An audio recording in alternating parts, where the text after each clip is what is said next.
diligence, it is a kind of a detailed study where you do your investigation, you are doing analysis, you are doing each and every kind of the financial analysis, or whether it is a non-financial analysis, to totally analyze the company, right? We need to analyze the company for going to have a merger or acquisition. For that sake, due diligence is very, very important. Now, why do due diligence is important for merger and acquisition? That is a question mark, right? Why we want due diligence? The first thing is to investigate into the affairs of the business as a prudent business person. Now, we want to investigate the affairs of the business. We don't want to go to any merger, or a company doesn't want to go a merger with any business just by looking at their name or just by seeing their goodwill. No, what the thing they do is they would like to investigate about the affairs of the business.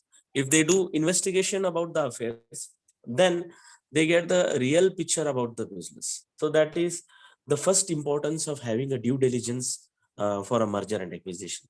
Similarly, the second is to confirm all material facts related to the business. The person who are going for merger and acquisition, they want to confirm which are the things related to the business material facts and which are immaterial. Like many a times the merging company and the other company will tell that various things like misrepresentations they do, and some immaterial things can be attached or added.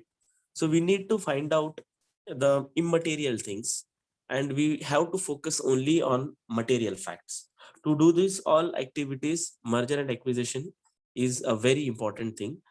In merger and acquisition, due diligence is the very, very important kind of thing.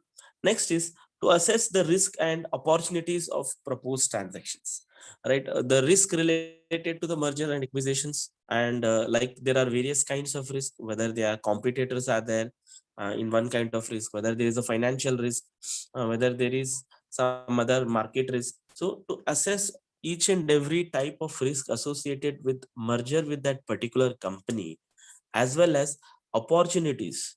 If you go to merge with some particular company, what will be the opportunity? To study these all things in detail, we require due diligence, right? Similarly, to reduce the risk of post transaction unpleasant surprises, right?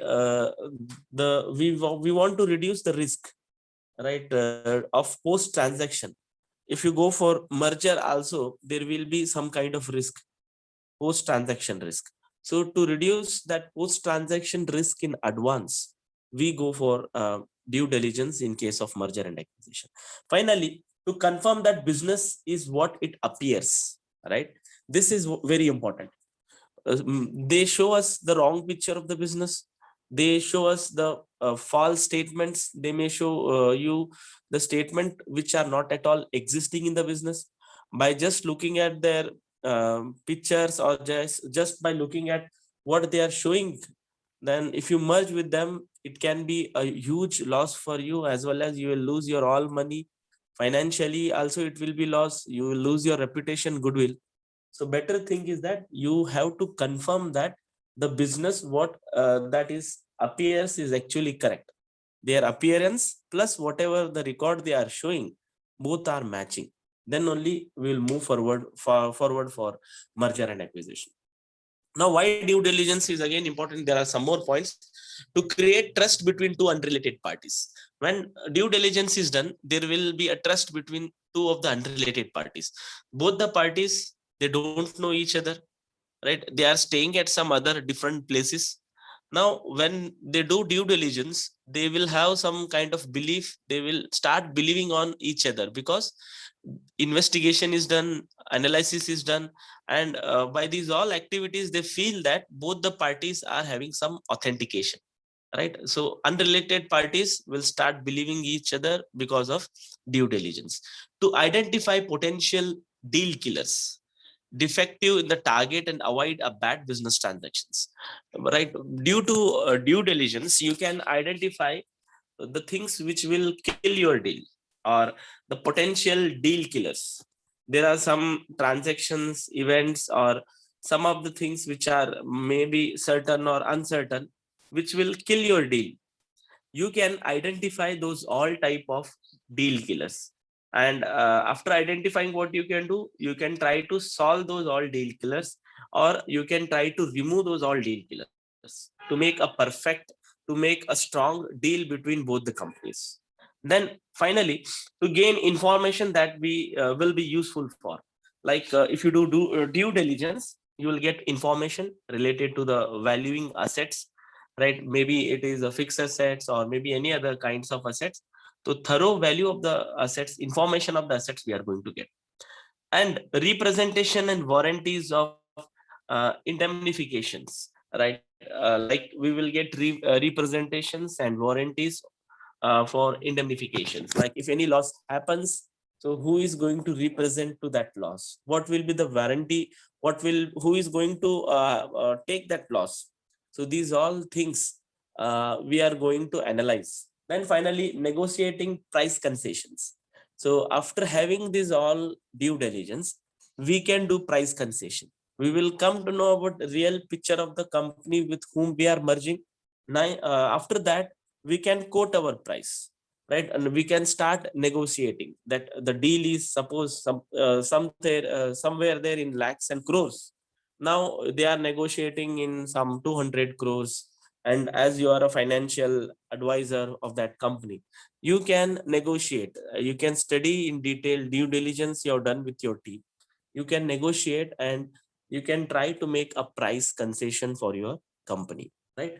So these are the importance. Then finally, the last three importance is to verify that the transaction compiles with the investment or acquisition criteria. So whatever transaction you're doing, it matches or compiles with that of the investment or acquisition criteria. That is also a very important point of going for a due diligence, to investigate and evaluate a business opportunity. Now your merging company will tell you about so many opportunities they are looking forward. And when you are planning to go for a merger, you will also analyze the different business opportunities what you will be looking forward. It involves an analysis carried out before acquiring a controlling interest in a company, right? So before having a control over other industry or a company, what we do is we will do a detailed due diligence. If it is done, then you can have a proper control over other company. So due diligence is not the judgment making. It is just bring out all facts, fact to fore, which means whatever fact are there, we are bringing that into the picture or in the reality. So that is the due diligence. It is not judgment making. We are not telling that due diligence after doing that will tell that he is bad or a good, that company is doing correct or wrong. That is not giving you any judgment or any kind of decision. But by that, whatever facts are there, it will really come into a picture. So that is the final quote of a due diligence you can find. Now, what are the certain objectives of having a due diligence? If you go for a due diligence, what are the things we are going to get in return? The objectives are, the first objective is to ascertain the appropriate purchase price and the method of payment, right? See, the people, they will start quoting you more price, right? Even in merger also, they will start quoting you more price. So we need to ascertain the appropriate purchase price. Negotiation has to be done, and the payment method has to be decided, whether the amount is huge, whether they want money in cash. Cash, entire money can't be given. So how much they want in shares, how much they want in debentures, how much they want in the assets. So likewise, you are going to divide it, method of payment. Similarly, the purchase price negotiation will be done. So these all things, whether it is a purchase price or a method of payment, how we are going to decide this. This is our object ultimately, right? To achieve this object, we require a better due diligence, right? Second is to determine details that may be relevant to the drafting of acquisition agreement, right? There are certain relevant things which are very important to draft your agreement. acquisition agreement, right? Without agreement, nobody will do any kind of business, whether there is a small business or whether a company you are going to merge. So they will do a agreement. So before making an agreement, it will become relevant to drafting your agreement. So it will be like attachment to your agreement. Whatever things you have studied, whatever things you have analyzed, the due diligence report will be your attachment to your agreement. Tomorrow, if some dispute happens between the parties, that attachment will play a very, very important role as an evidence. Similarly, to evaluate the legal and financial risk of the transactions. The next objective of having a due diligence is when you go for a merger, you don't know that which kind of risk are associated with it, right? As you are going, might be going for the merger for the first time, or you are going for the merger with some company which is not at all related to your type of business, or you are going for a conglomerate merger kind of things. So you need to evaluate all kind of risk, whether it is a legal kind of risk, whether it is a financial kind of risk of the transaction. So to analyze these all legal risk, like see, you are merging with a company which is a multinational company, or which is having its branches in abroad. Now when you merge with such companies, you need to follow the rules and regulations of that other country also. So the legal risk are also there. Similarly, financial risk might be that company which with whom you are merging, they have taken lot of loans, they are having more and more liabilities. So if more liability is there, when you merge, it will also become your liability. Even you have to pay the loans to the outsiders. So these all are also risks you have to analyze. So due diligence will ultimately help you to analyze and evaluate your legal as well as your financial kind of risk. Similarly, the third important objective of having a due diligence is to evaluate the condition of the physical plant and equipment, as well as other tangible and intangible assets.